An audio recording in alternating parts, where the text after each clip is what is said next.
Well, hello. I'm Shaun Savage, and this is TVLinux. And we're shooting from a new studio today. This is Studio A. And we're here with Jesse Black. Hi, Shaun.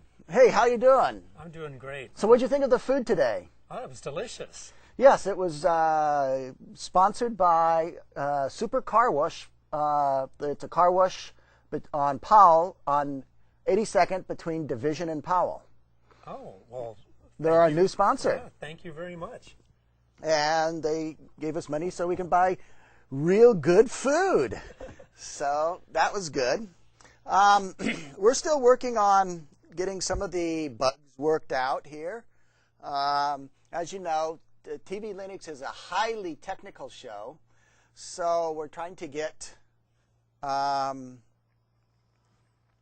the scan-do working, which means the thing that allows us to show our computers. Can we see what the... Let's see what's on this. Oh, we got it. Great. Great. Okay. Always good to have such highly qualified backup there. And talent.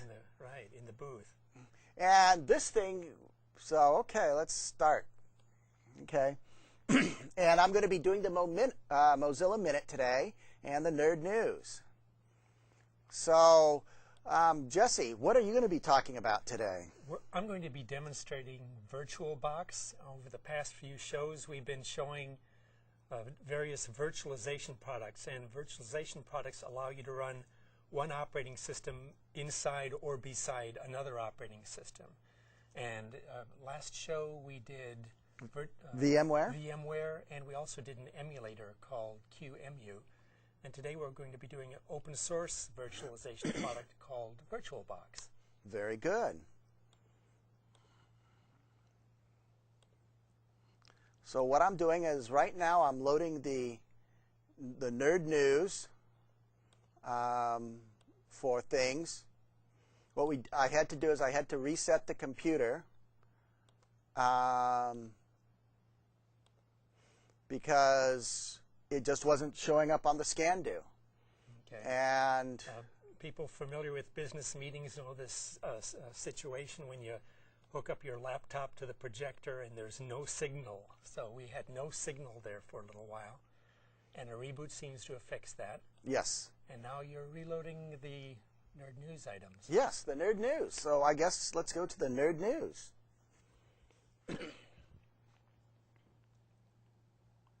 Yes, there's the Nerd News. Okay, the first one deals with Google ad deal is under scrutiny. You know that Google and Yahoo are going to form together a ad sharing system, whatever that is. And basically that's a subject of antitrust probe. You know, the Justice Department is investigating a deal with the last month Google and Yahoo signed a thing to share ads. So Google is undisputed #1 in terms of searching Right. And serving ads, and I believe Yahoo is #2. Right. And there was a distant #3, which was Microsoft, and Yahoo didn't want to associate with Microsoft. Right. Or Because taken over with because their motto is do no evil. Okay.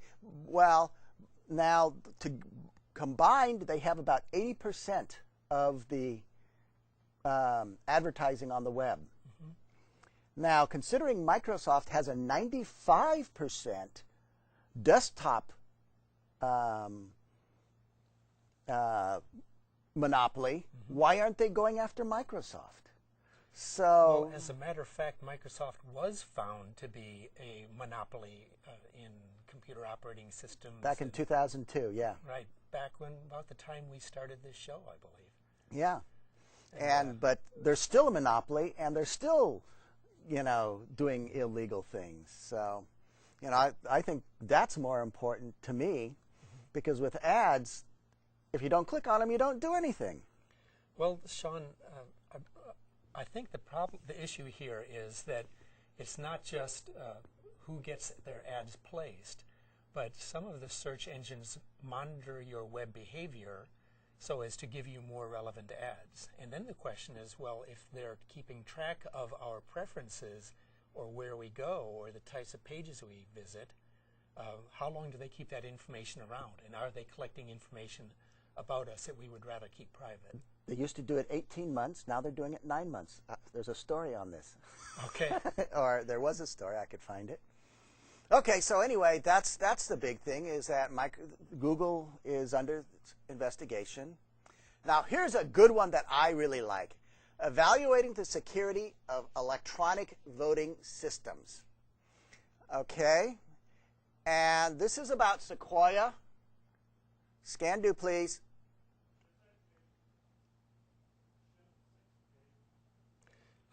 You mentioned electronic voting. We've mentioned this on the show before, and the issue is if you have an electronic voting machine that no one knows what it does, how do you know it's recording the votes and reporting them correctly? Exactly.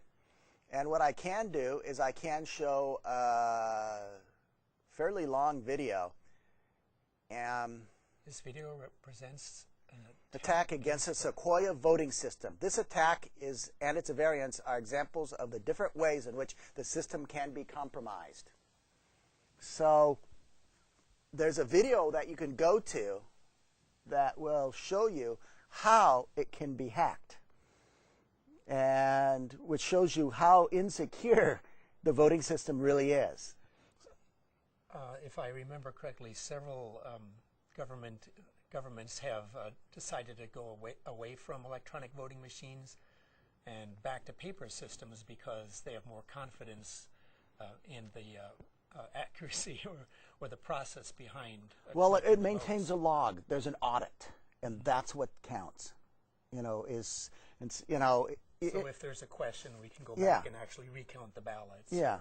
So what would happen is that you could punch it in on the terminal, but it prints out a written receipt saying this is who you voted for. And if you could read it and say, yes, I voted for this, this is my vote, then you push it in, and there's a barcode on the bottom that has all that information. And so when it's put in, the barcode is read, and your votes are tallied at that time. Mm-hmm. But you guarantee that's what it is. Mm-hmm. So I think that's a good way. Okay, as you know, I am a fan of Ubuntu, and right now I'm using Ubuntu 8.04.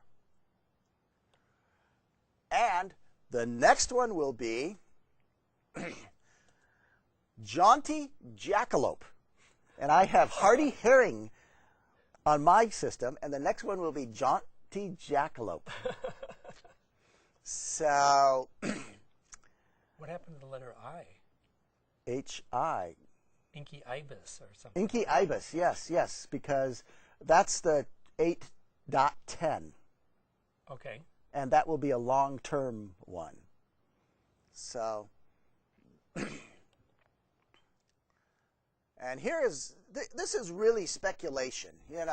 No one knows this for sure, but exclusive widespread cell phone location snooping. You know that there's a whole bunch of companies out there that are basically triangulating on people's cell phones so they know where they are.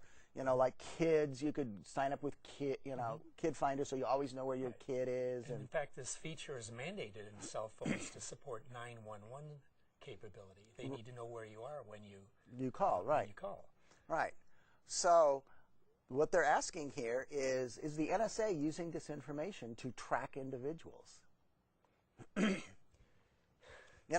they're not saying that they have any proof, but they're saying it's so easy to do. Mm-hmm.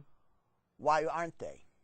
I would assume that they are. I would assume that my cell phone company knows where I am as soon as I have power on my phone. Yes. So, and this is a pretty interesting one. The London Stock Exchange was out for 7 hours. Do you know what that means you know the amount of money that was lost in those 7 hours? It must be astronomical. Oh, billions and billions. And basically, it's a Microsoft product that they sold them, a .NET, and it basically went down for 7 hours. So, you know, if you want, it's been running. It has been running for 8 years. So a 7 hour in 8 years is close to 1 over 365. So about 1 over 400. So it's about 99.54, something like that. So it's about 99.4 uptime. That's not too bad. You think so? Okay. Oh, here's a good one. The Cybercrime Hall of Fame. And it has all the hackers there that have made the news in major ways. Kevin Mitnick, John Draper, Robert Morris. You know, basically, Robert Morris was the first person to send a worm out across the internet. It only hit, basically, they're all running the same operating system. So another problem with having a monoculture, overwhelming monopoly of, you know, it was all BSD. Yeah. It was all the same issues, you know, and he was saying that there's a problem here. So he wrote a quick little worm that hopped back and forth, and what happened is it basically brought the whole net down. But it was only the universities that was on the internet at that time.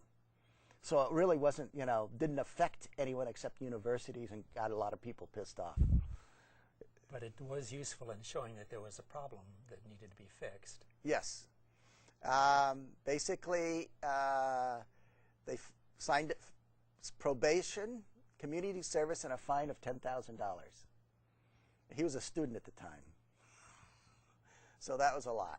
So anyway, that's it. That's pretty cool. You know, it tells about all the hackers.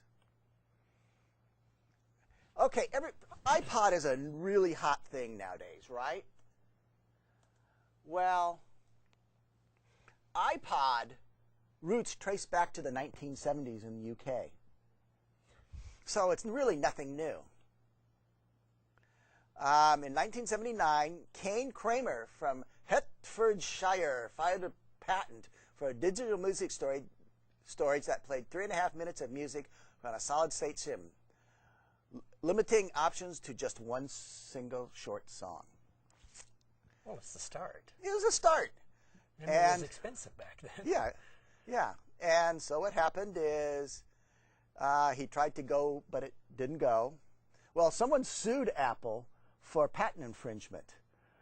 So Apple had to show prior art. So they went back to him and said, will you please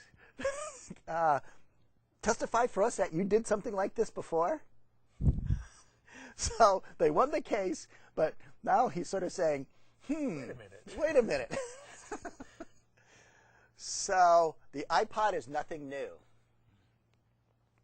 It just got different colors now. And here's an interesting one. I like to keep track of China. China sets dates for space launch. 3 astronauts, Yu Hangyan, will blast off somewhere between September 25th and September 30th. In fact, I'm going to be in China during that time.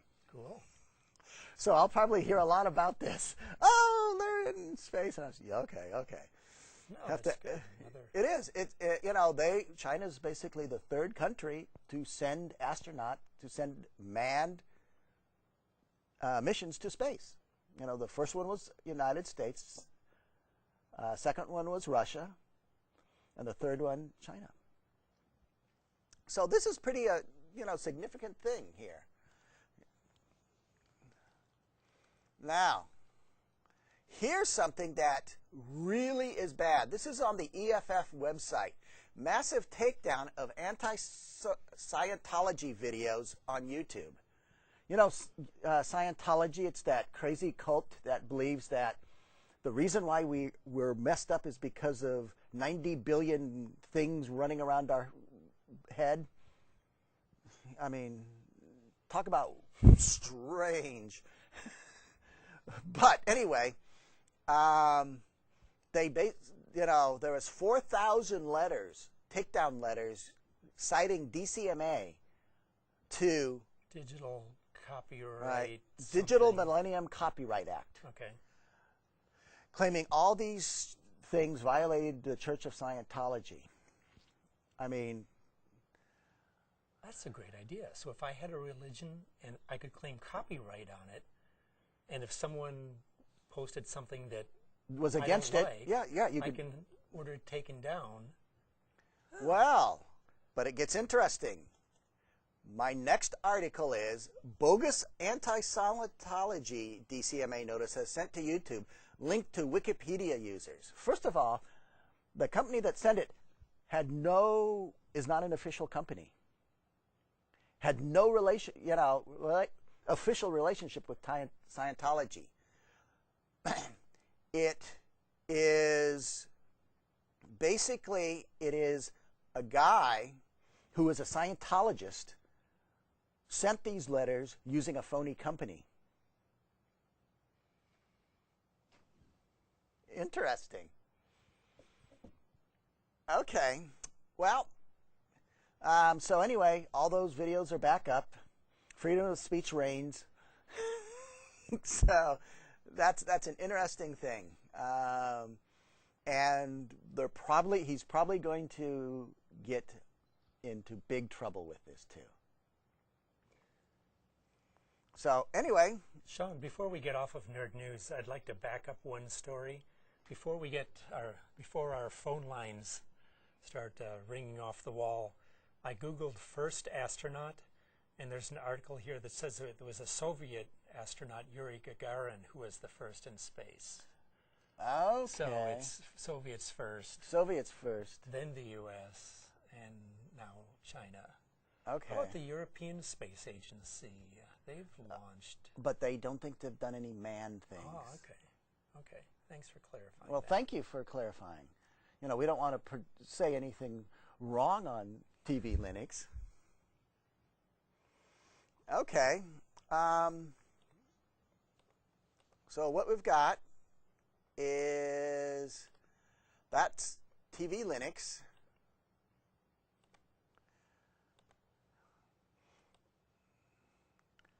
Now, what we're going to do is we're going to have the nerd news now. The Mozilla Minute. We did the nerd. Okay. Now, what we're going to do here is take a look at the screen right now, and you'll see that there is a choose user profile. See this thing right here? There's default and DWP. And if I click this, it says don't ask at startup. And how you do this if it always comes up, you go to a command prompt and say Firefox minus capital P. And what that will do, Firefox space minus capital P, that will bring up the chooser. And then you could say, okay, I want DWP. So now what this means is within your own directory, you can have different profiles for your Firefox. And would different profiles have different bookmarks, different, everything, keys to them, different. If you save your passwords, you can have different passwords. Different add-ons. Different add-ons. And that's sort of what I'm going to show tonight is how to start setting up an extension development environment for Mozilla. So basically, if you do a Google,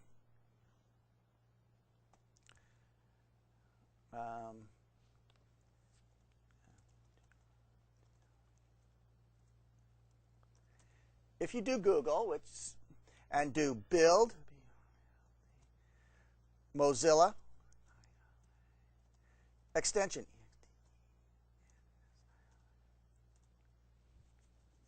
and at the very top it says building an extension. You go to there, and then about a little way down it says setting up an extension development environment. So we'll go to that. And so it tells you how to start development profile. And toward the bottom, there's some development extensions that may help you. Well, Venkman is very important. That's the JavaScript debugger. So you install now, poof. So you close that. Extension developer extension. So you click that. You install now. Get rid of it. Back to here. Console. And what this does is allows you to see exactly what's going on within the system. Okay. We kill that. Chrome list, which shows you what's in the Chrome and allows you to view it, which is handy to look at extensions.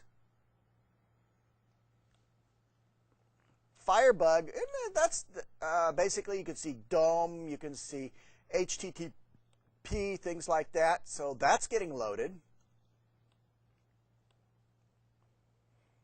Execute JS, which execute JavaScript. And it allows you to do some fancy things. Okay. So now that's done. And I know that XPCOM viewer is not working. So what I'll now do is I'll click here and it says Restart Firefox. Do you want to restart it? Yes.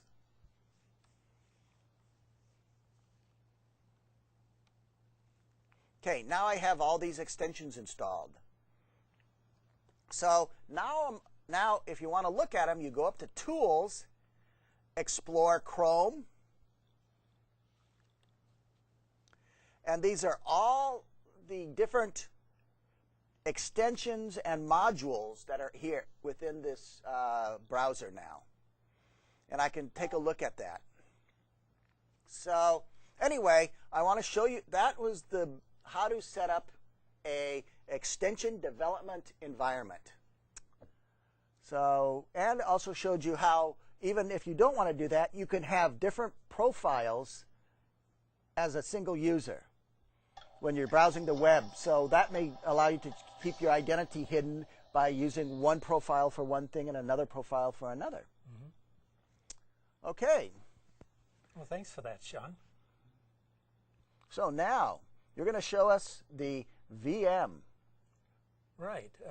VirtualBox. As we said at the top of the program, a virtual machine is a way to run an operating system inside another operating system or alongside another operating system. And basically it provides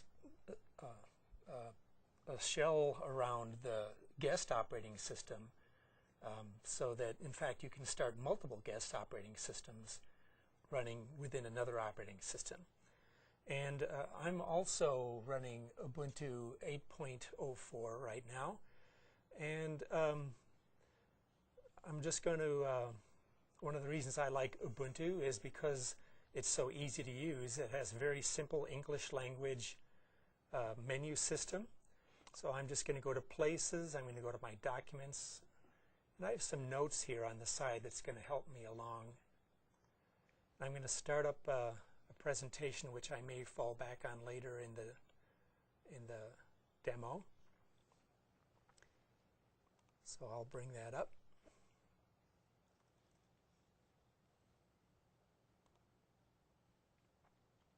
to push that off to the side because two of them.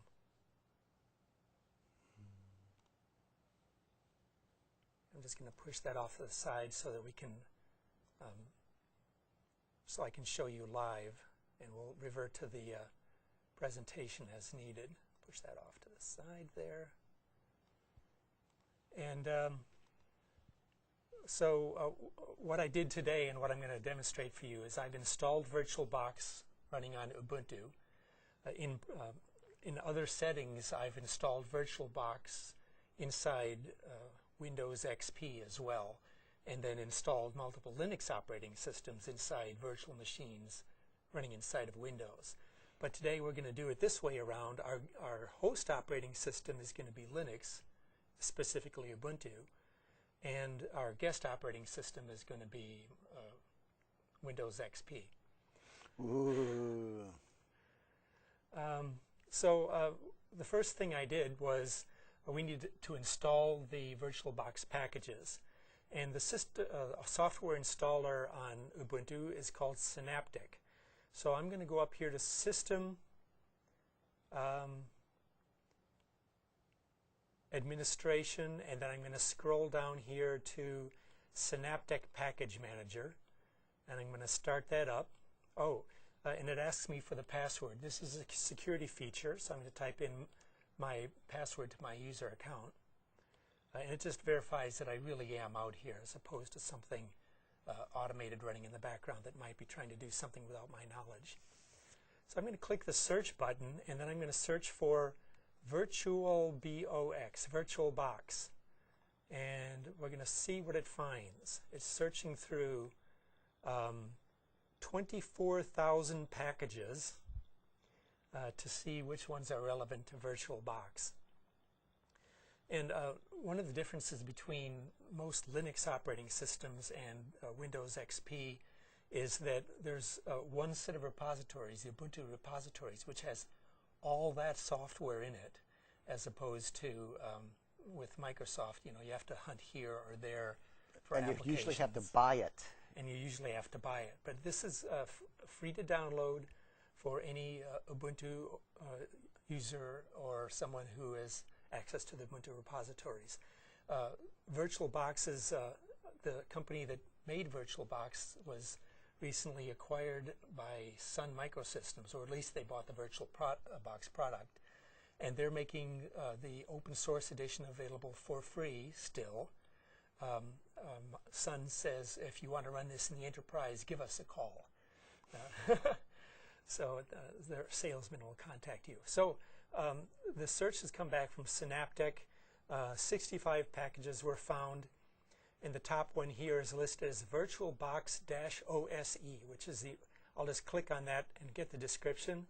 It's VirtualBox is a free x86 virtualization solution allowing a wide range of x86 operating systems such as Windows, DOS, BSD, or Linux to run on a Linux system.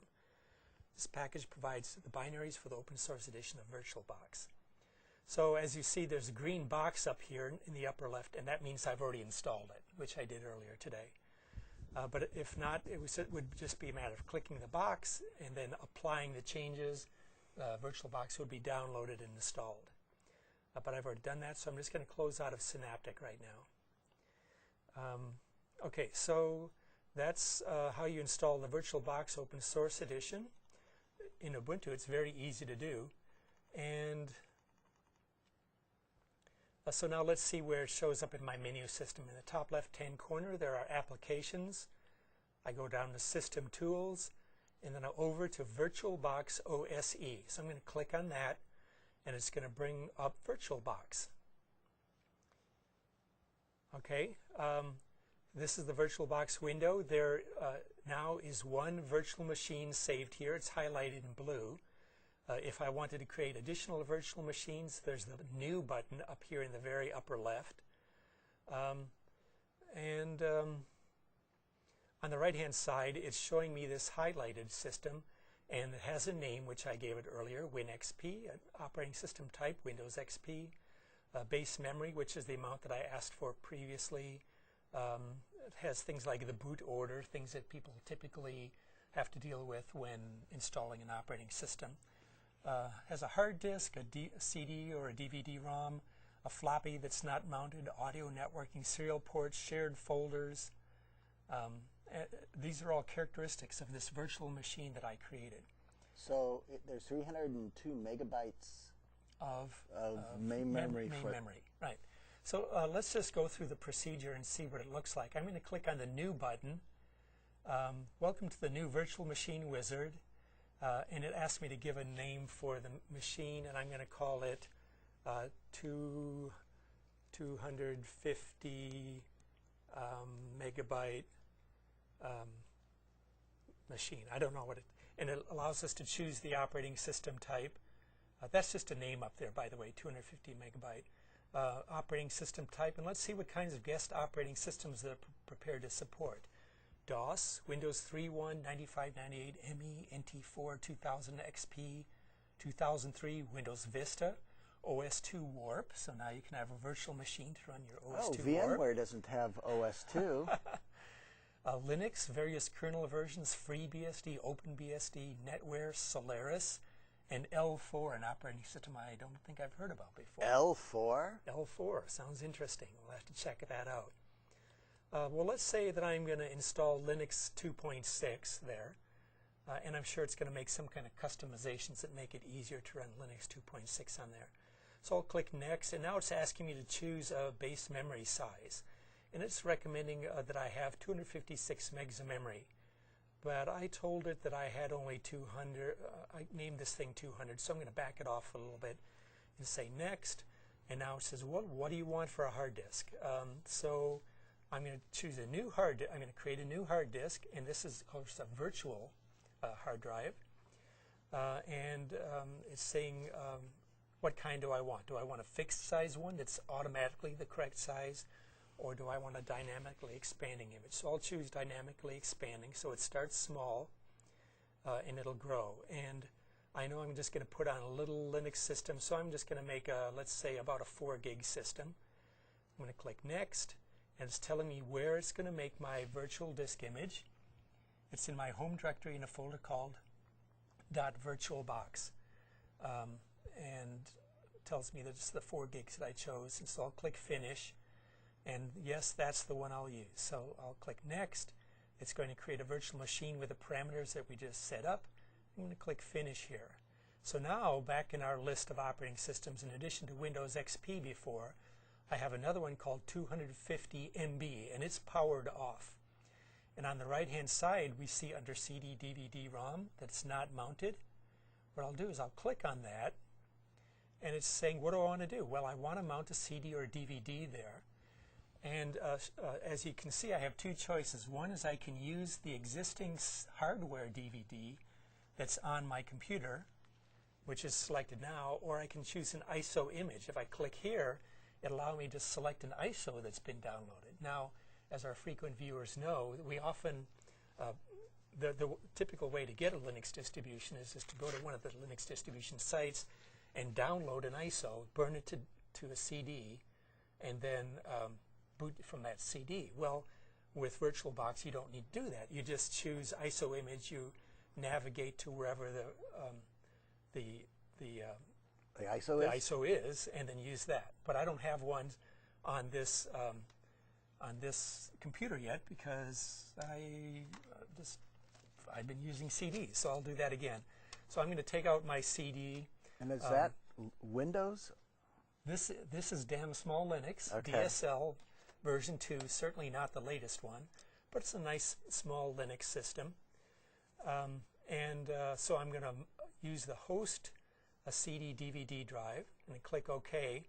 And now we see in the middle of the screen here it says that the CD DVD ROM drive is the Machita CD DVD CDRW, and so what I can do now is I can just start this virtual machine and see what happens.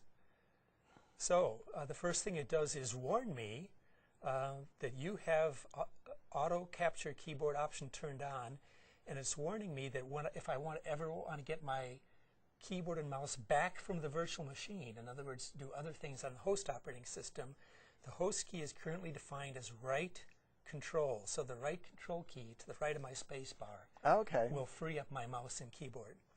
So I'm going to go ahead and click OK on that. And the company, Innotech, is the one who developed VirtualBox. And now it's going to boot. This is the live CD running inside a window here on Inside another operating system. Inside my virtual system. Right. So this is a DSL is ready to boot. So I'm just going to hit the Enter key. It's loading Linux. Interestingly enough, it automatically jumps to practically full screen size. We have our Tux logo up there, the usual DSL prompts, and it's booting a damn small Linux off the CD into the virtual PC on my screen, and I can verify. So that's how you would set up the operating system. That's right. So it's actually booting Linux inside this window, inside this virtual machine on my computer. And as you see around the outside, we still have Ubuntu running here with VirtualBox over here. We've still got my presentation in the background over here. Let's see what's, oh, look at this, Shaun. Damn small Linux is already running on my machine. It's giving me tips on how to use a damn small Linux right here. And I'm just going to move that out of the way. And here's all the here's Firefox. I can try starting that.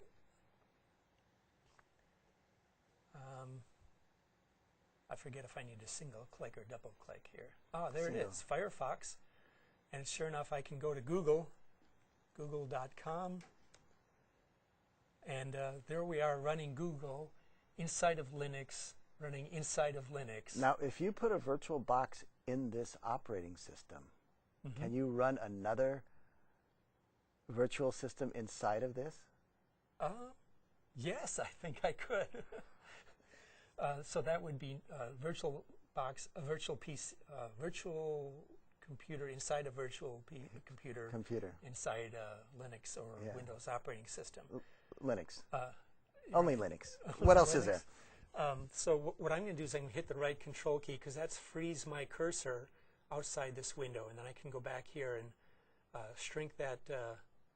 I can just kind of push that off to the side. So I'm going to push this virtual machine off to the side and go back to my virtual box system, and I'm going to start up Windows XP at the same time. So then I'll have Ubuntu, damn small Linux, and Windows XP. Now watch how fast this starts. So I'll double click this virtual machine. Oh, yes, it's starting. Where'd it go? There it is. It's giving me the warning again. I guess I could say, do not show me this. It's restoring the virtual machine that I created earlier today, setting it back to the way it was. There's Windows XP started up just that fast. So that means if people want a fast Windows XP, they install Linux, use VirtualBox to install the Windows, and then it will boot fast? That's right. You can actually get Windows XP to boot fast. Boot faster than normal. Oh, what's that notice, Shaun? It says, your computer might be at risk. Antivirus software might not be installed. So I don't have Windows XP and my computer might be at risk. That's a good warning when you're running virtual machines, is that this virtual machine, even though it's running inside a secure operating system like Linux, this particular virtual machine is just as susceptible to all the malware that is out on the internet as a regular Windows XP machine. Yeah. And so I need to install antivirus software, anti-spyware software. I need to make sure my firewall settings are right. I need to be careful what I click on. So it's just as much of a maintenance headache as a real PC is.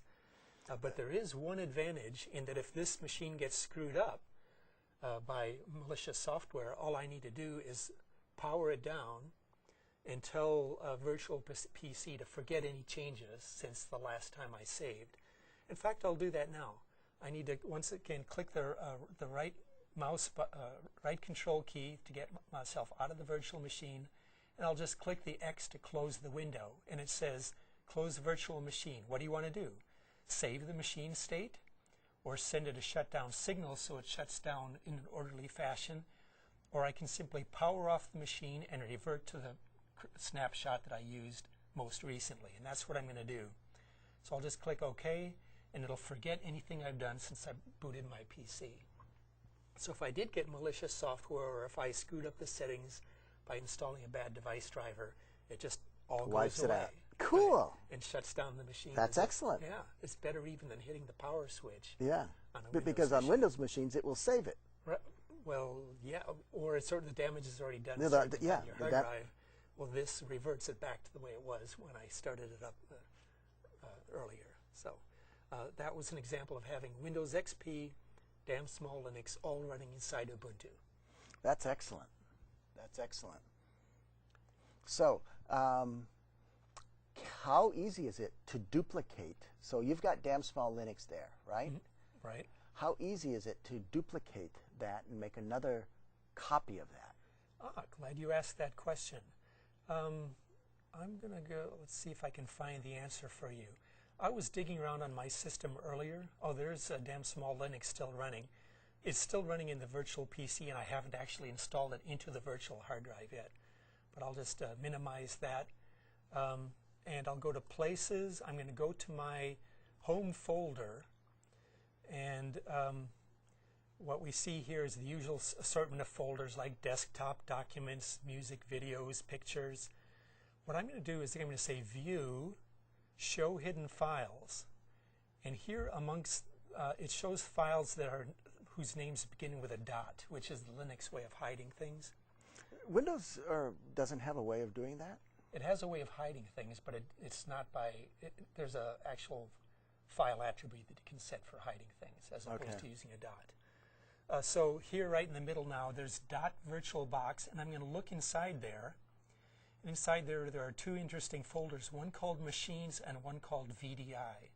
If I look in Machines, there are the two machines I created. There are one I created earlier called WinXP, and the machine that I created just a few minutes ago called 250MB. Okay. So if I wanted to copy those virtual machines, I imagine I would just copy those folders there.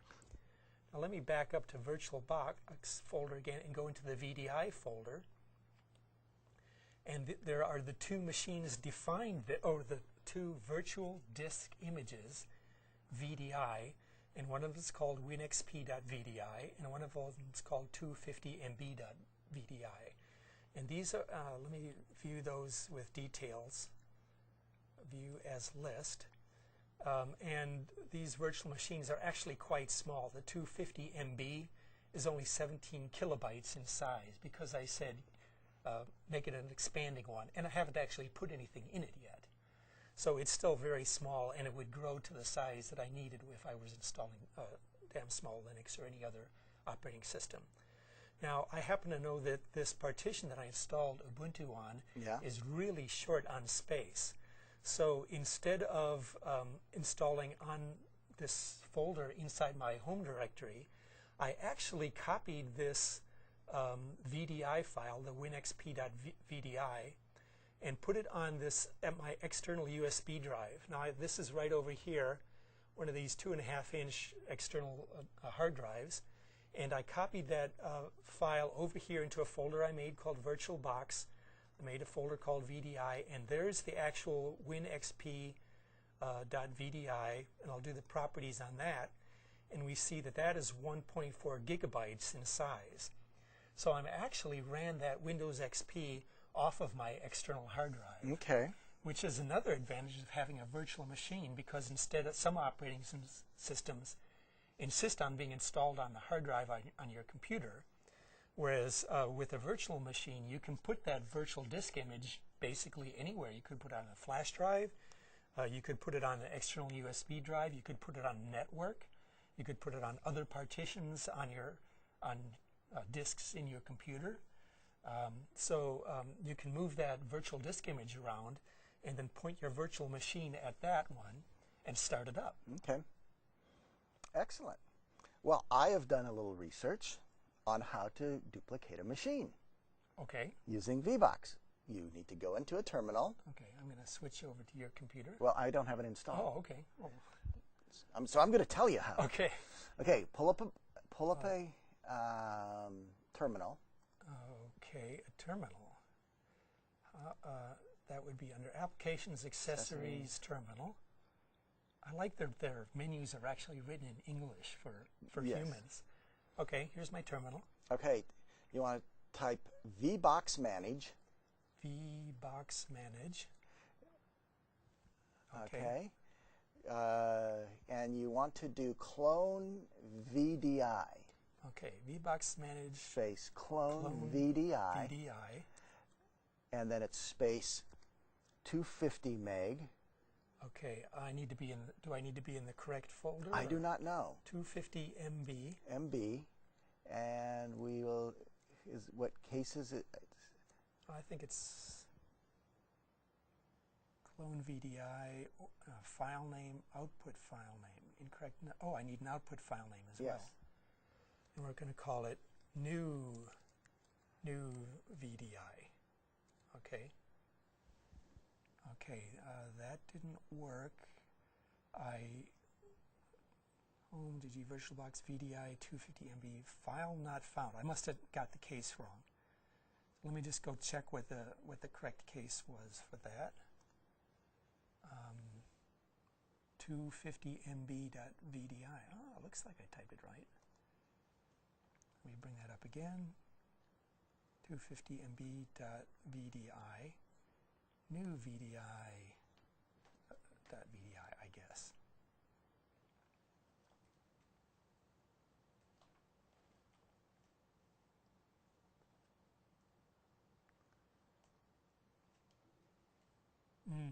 Error. Text. Could not access hard disk image VDI to file lock violation. That's because I'm using it. You're using it. Okay. Yes. Okay. Okay, so let me go find my virtual thing, and I'll escape from that and just shut that baby down. I'm just going to power off that machine. There's no interesting data. Let me try that again. Oh, I misspelled that too. It did it. It did it. Just that. And look at your. Okay, now I'm going to go back to my folder, the hidden folder .virtualbox in the VDI subfolder, and there's my new VDI.VDI. Let's click it and see what happens. Okay. I don't know. I don't think that's how you can start it. Let me start up VirtualBox again. Okay. File, virtual. Oh, there's a virtual disk manager. I probably ought to just start VirtualBox just all over again. Let's see if it finds it. Okay, go up to VirtualBox Manager. Virtual Disk Manager. Disk Manager. Okay. No, that's not a disk. Add. No. And I'm adding a virtual disk. I select new VDI. I say open. Okay. Okay, so I've got but I didn't create a new virtual machine. Okay, then try new. Try new. Okay, this will create a new virtual machine. Okay, and I'm going to call this test, and it's going to be a Linux 2.6 again. Sure, that's enough. And I'm going to choose an existing boot disk. Let me see. Oh, there it is.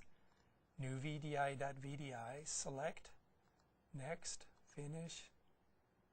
And now I have another machine called test. It's powered off. Let's see what happens when we... Okay, if we start that, I'm going to click the start button up here. And it's basically going to behave the same as my previous one did. At least that's what I expect. No bootable medium found because I didn't associate the DVD. Okay, you just put the... Okay, that's right. Okay, so I'm just going to power that one off again. So I need to, once again, click on CD or DVD. DVD. I'm going to mount the computer's hard DVD drive. And now let's try starting it. And when it starts up, I'd just like to point out that not only the Inotech name, but in the lower right-hand corner of this screen, it's going to show that I have a chance to press F12 to get into the BIOS. And it says select F12 to select the boot device, just like a real BIOS would when it boots up. So there it is. There it is. Our okay. machine is running off that. So that was a fairly easy clone. Yeah. So you say you spend a lot of time installing an operating system, and you want to set that aside, or you want to give it to someone else and say, here, try out my operating system. So basically, you have a development system that you want to use, and you want to share that with people and say, these are all the things that I want on my development system that you can give to people. Right. And if you use an open source operating system like Linux, it's perfectly legal to give copies of that to other people. If you use a closed source operating system like Windows, of course, Microsoft doesn't want you to just give their operating system to someone else. So that's just another benefit of running an open source operating system like Linux, is you can make multiple copies and share them, etc. So you saw how easy that was, how easy it was to create a virtual system there, and that's a really neat thing, you know. Well, thank you, Jesse. That was a wonderful presentation. Well, it looks like we have some minutes, and I don't have my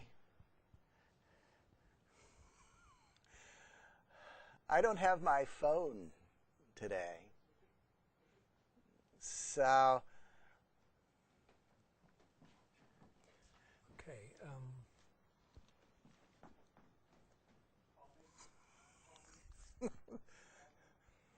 Power off this machine.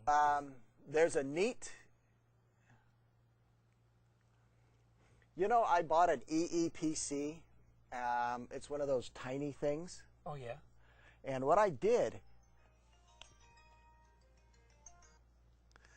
hello, this is Shaun at TVLinux. Oh, hey, Bill, how you doing? Hey, it's good to hear from you. It's a long time. I hear there's been some major changes at Microsoft. Oh, yeah, I know you're on your own thing right now. That sounds pretty interesting. I hear that Microsoft's software basically has about even in the most reliable systems, has about a 99.4 reliability uptime. Wow.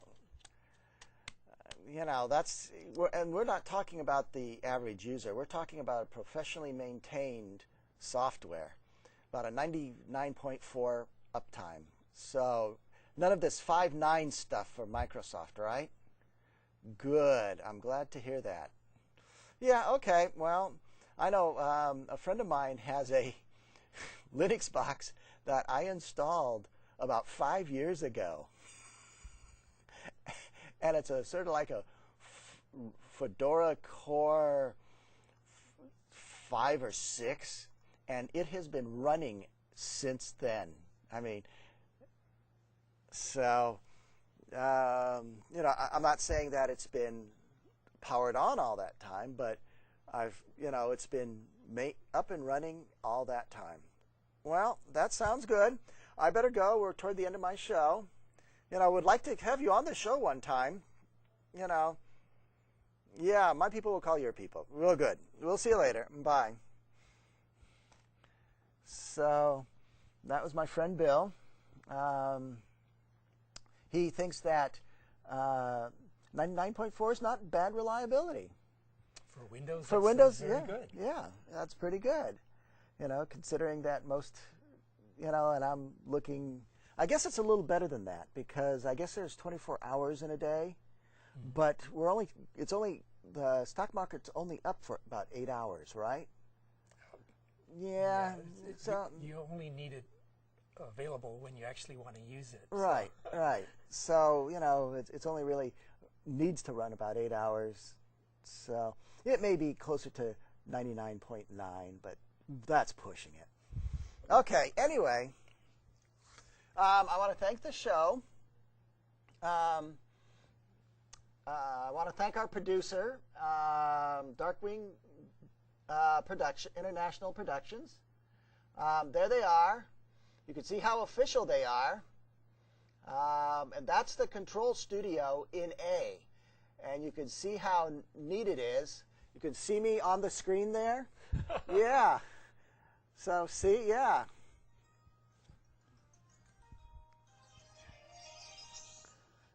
So It's good that we have such a good crew. Also, I want to thank our new sponsor, Super Car Wash, but on 82nd between Powell and Division.